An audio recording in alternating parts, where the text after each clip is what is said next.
So before we get started, let me just say this. Happy 4th of July weekend. I hope you all have a wonderful holiday weekend. The video that we played in the beginning of the service, we played that at all of our campuses. I hope you also find time to appreciate the history of this weekend, right? A new nation that was formed, one built on Christian values, yet one that ensured freedom of religion, among many other freedoms for all people.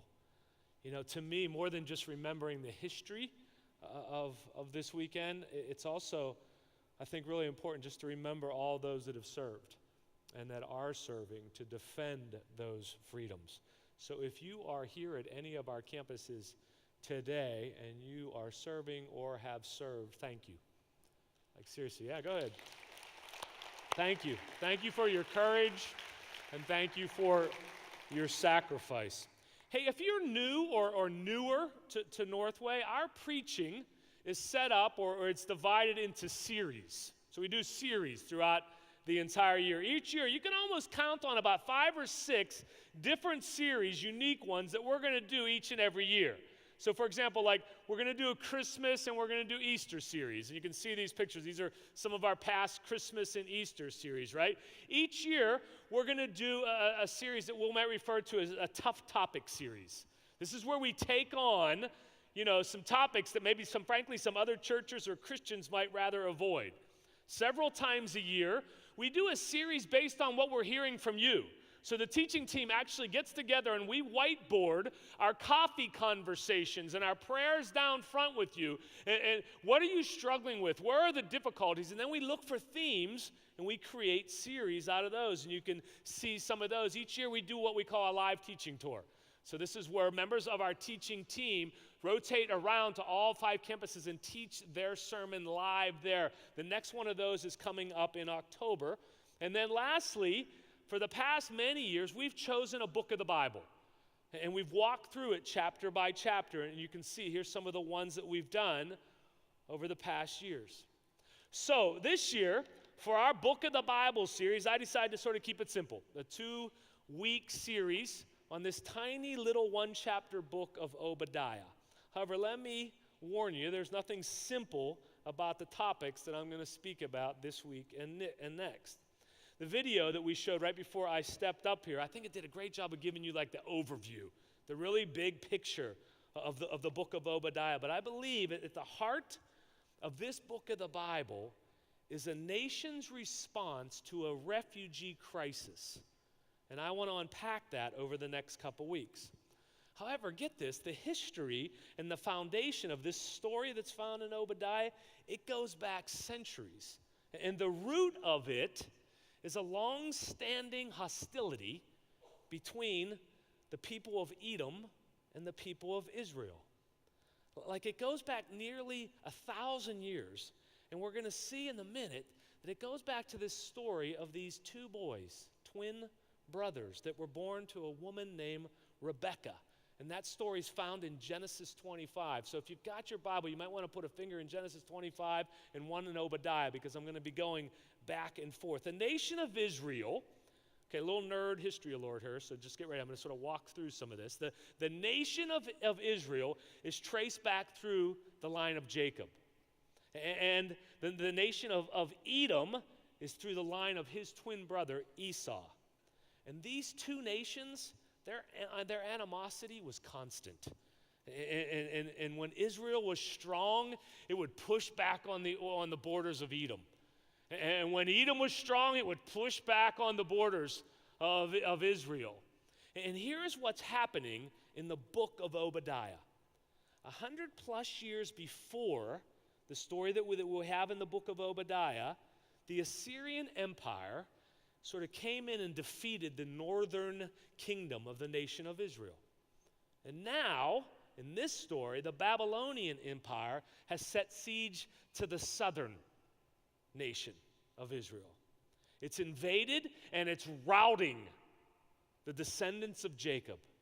And as they flee, its blood brother nation, Edom, does nothing to help. Not only does Edom not help the fleeing refugees, it aids in their capture and demise. Edom seizes the opportunity to come down off its well-fortified mountain dwellings and joins in the pillaging. And here's what the prophet Obadiah says on God's behalf to the Edomites. This is verse 2. It says, "Behold, I will make you small among the nations. You shall be utterly despised. The pride of your heart has deceived you. You who live in the clefts of the rock, in your lofty dwelling, who say in your heart, who will bring me down to the ground?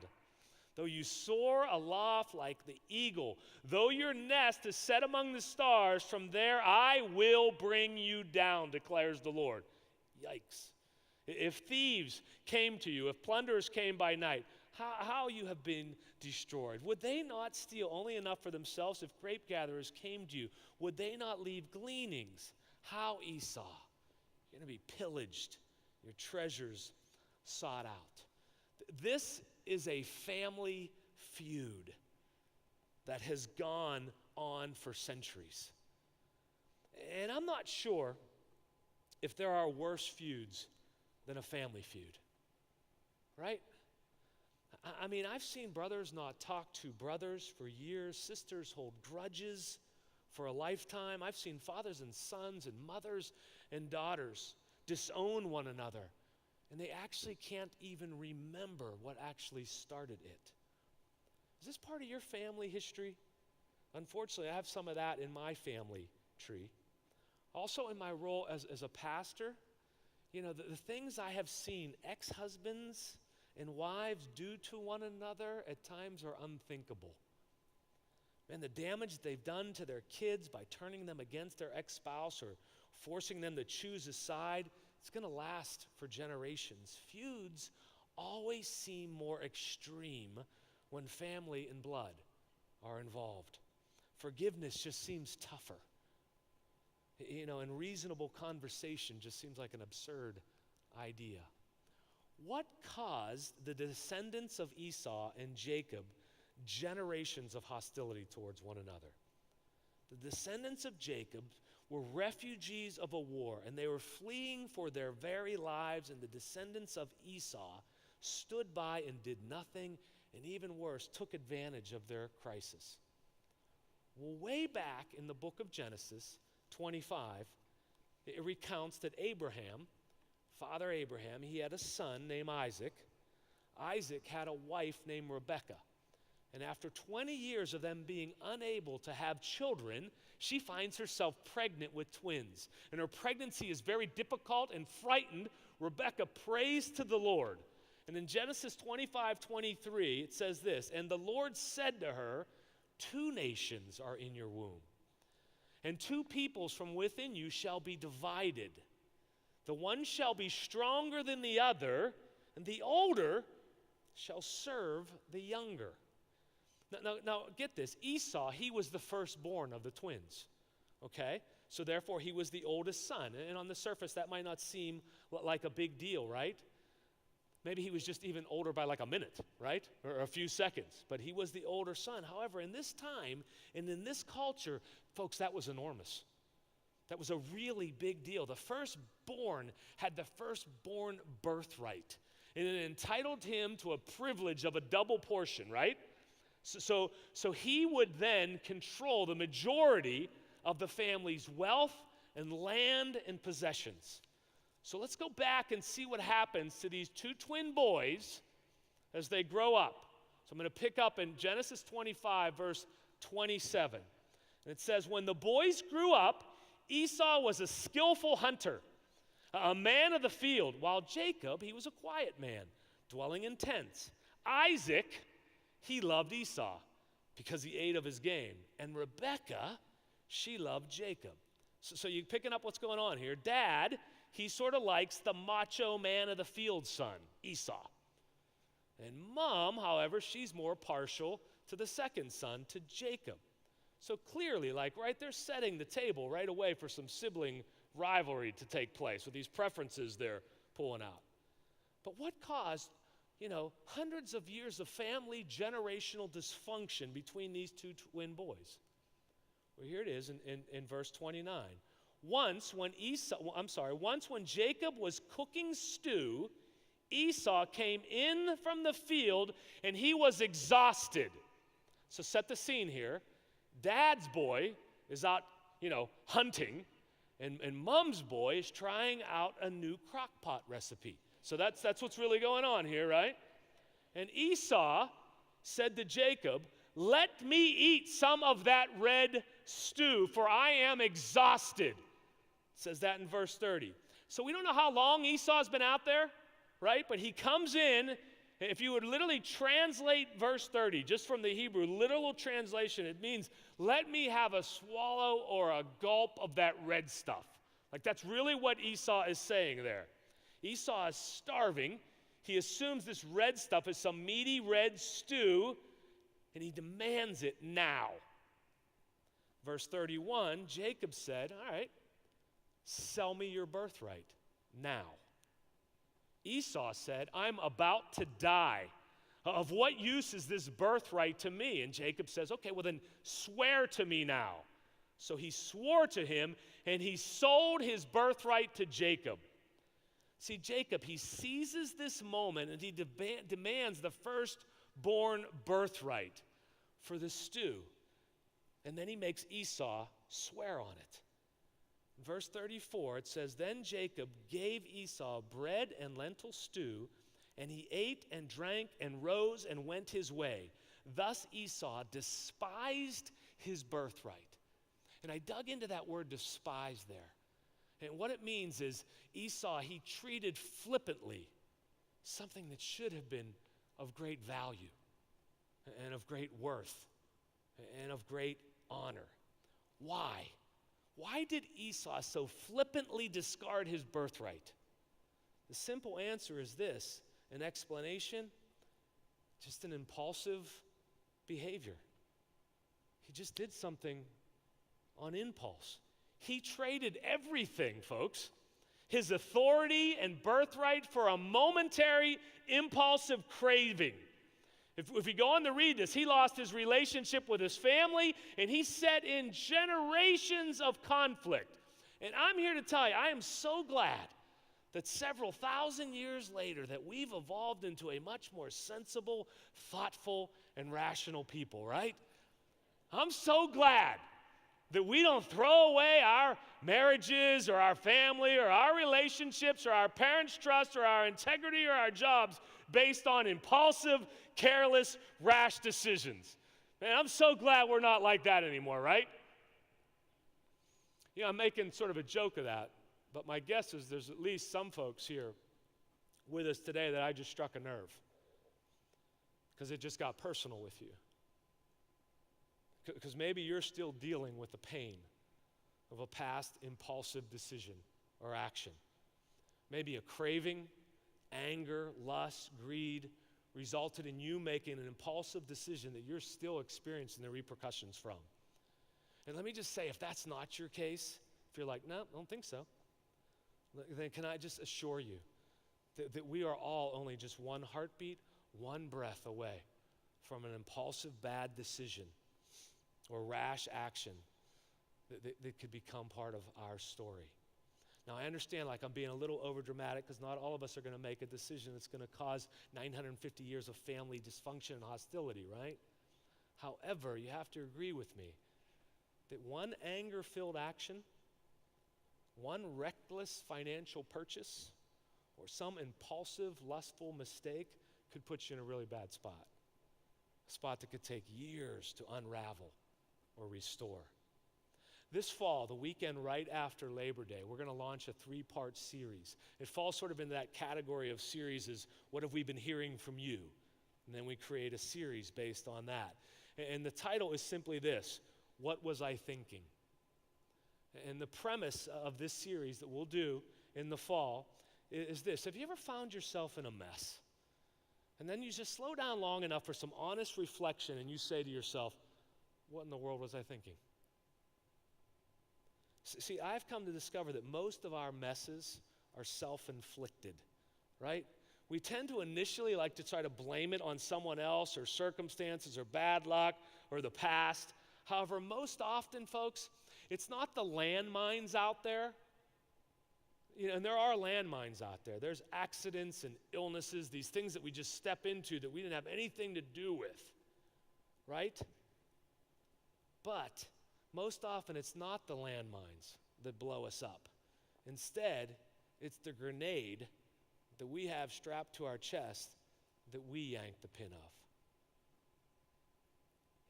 All too often, the what was I thinking moments are self-inflicted. I don't know about you, but I'm worn out from those what was I thinking moments. And how about you? So we're going to spend 3 weeks right after Labor Day trying to talk about how to avoid those moments this fall. Clearly for Esau, there had to be a moment of reflection later in his life that caused him to sit down and said, what was I thinking? Sold my birthright for a bowl of stew, right? What causes us? Or at least maybe better, like what puts us possibly in a place to make one of these unwise, impulsive decisions? What does it look like? Like what's going on around us just as we're about? What's happening in our hearts and minds right before we make one of these what was I thinking or poor sort of impulsive decisions? Well, stay with me. I think the book of Obadiah gives us two things. First, in verse 3, I read this earlier. It says this: the pride of your heart has deceived you. You will live in the clefts of the rock in your lofty dwellings. See, the people of Edom, they were secure in their geography. They lived in the high ground. They had tactical security. And they were really overconfident and sort of cocky. They were secure in their lofty dwellings where they lived. Folks, poor, impulsive decisions are often made when we become overly secure with our geography. What do I mean by that? Maybe it's your financial geography, right? You say to yourself, man, I'm crushing it at work. Surely promotions are going to be ahead, so I can go ahead and make this purchase even though it's way out of my current financial state. Maybe it's your moral geography. And you say, I've worked really hard. I've been a good provider for my family, and this woman at work has been flirting with me. Why not? Maybe you become way too secure in your spiritual geography. You say something like, hey, I've been faithful to God. I've done a lot for the church. I just need a break from giving and from serving and from even being here. See, when we are overly secure in our geography, we are poised to make a bad, costly, impulsive decision. Esau was overly secure in who he was. He was flippant with all that God had given him. And likewise, his descendants thought they were safe and secure in their high dwelling places. The second thing is this. In Obadiah verse 8, God asked them, will I not on that day, declares the Lord, destroy the wise men? And that wise there, that's another word, pride is often used in there, of Edom, and understanding out of Mount Esau. I think another thing is when we're overconfident. They were overconfident in their own understanding in wisdom. Costly, impulsive decisions are likely to happen when we are overconfident in our own grasp of understanding and wisdom. It's when we say things like this: don't worry, God, I got this. I'm good. I got this one, God. Right? It's sort of like we're saying, thanks, God, but you know what? For now, I'm going to sit in your chair for a little while. I'm going to take your seat for a little while in my life. And I have said this in sermons before. Don't sit in God's chair. He's God and you're not. And if you're in his chair right now, say you're sorry and get out of it. When it comes to impulsive bad decisions, when it comes to finding yourself wondering, what was I thinking? They can almost always be traced back to you thinking that you know more than God. Esau thought he could do what he wanted with what God had given him.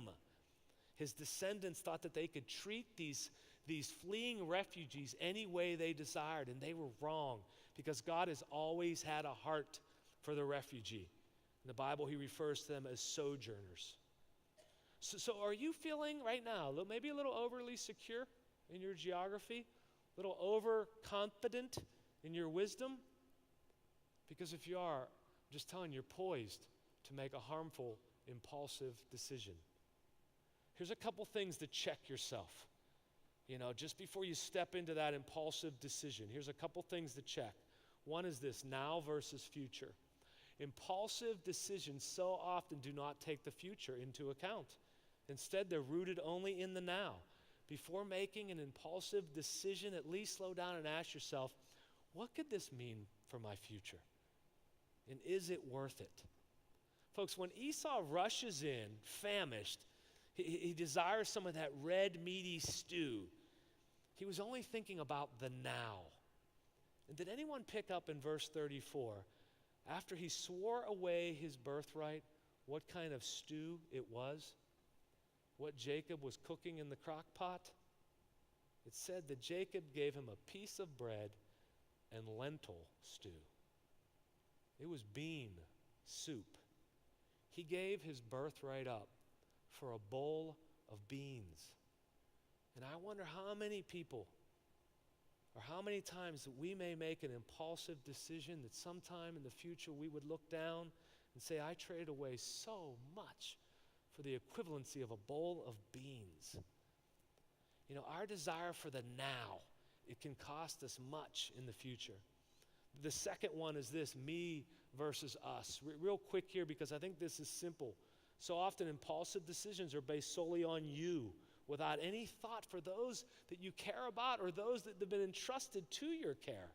Family feuds are almost always rooted in someone deciding that their desires and needs are more important than their families. I have seen families divided over inheritances, perceived favoritism, or jealousy. Before making a lousy, impulsive decision, could you try to simply maybe just pause and ask yourself, what's best for everyone here? Let me set aside me and think about us before I make that decision. And the third one is this: impulsive decisions, they're often rooted in payback versus grace.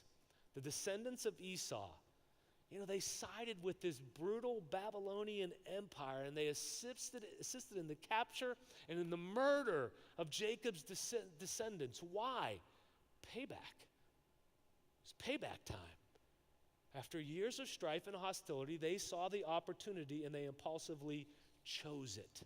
So many bad impulsive decisions are based in payback rather than grace.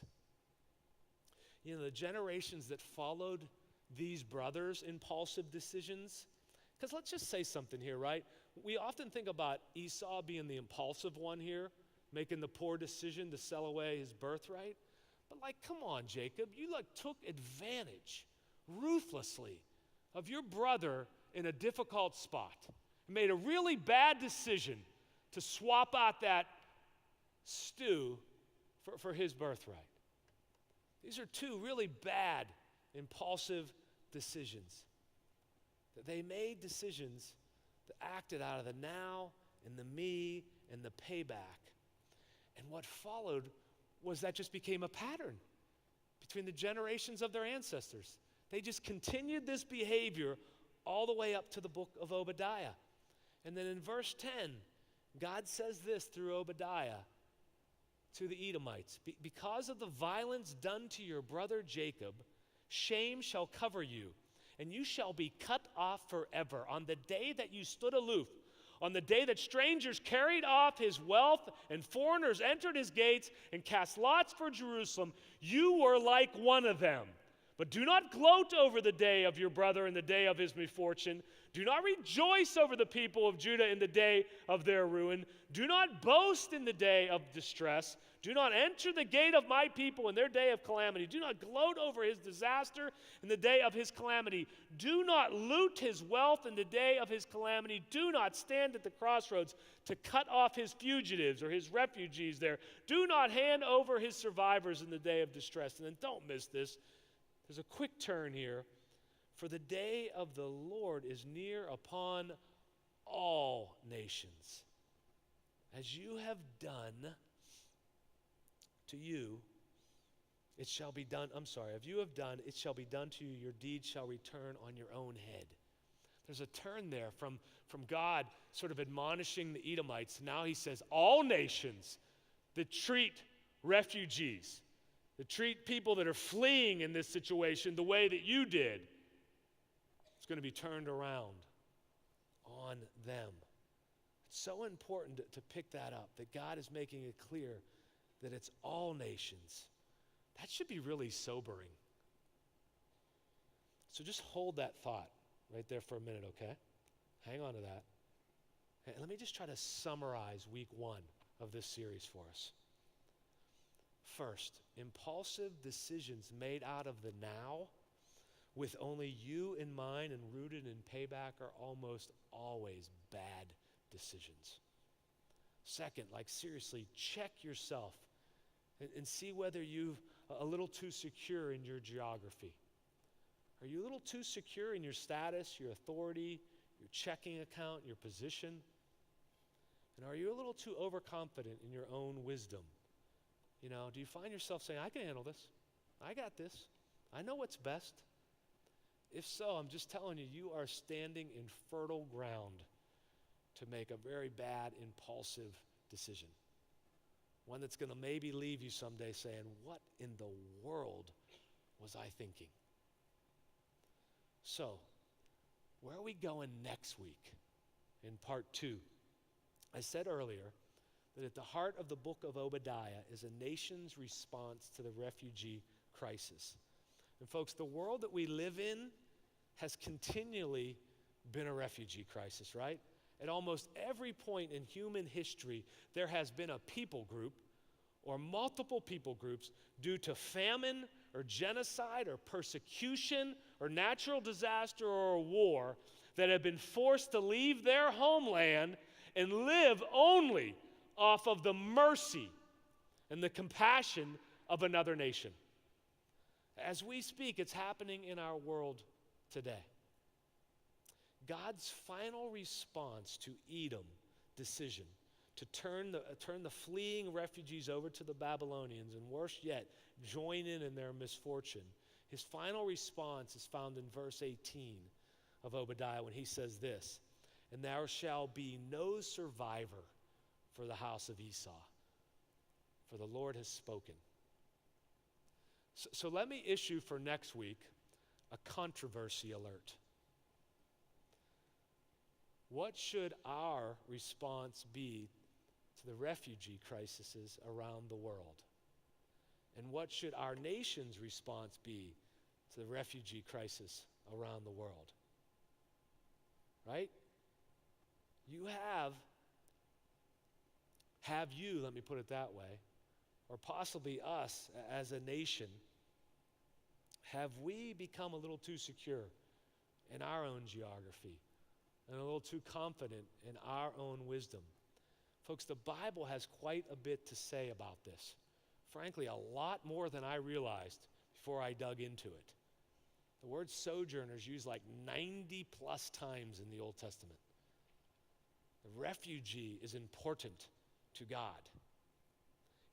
Have you ever considered that Mary and Joseph and a young Jesus were refugees?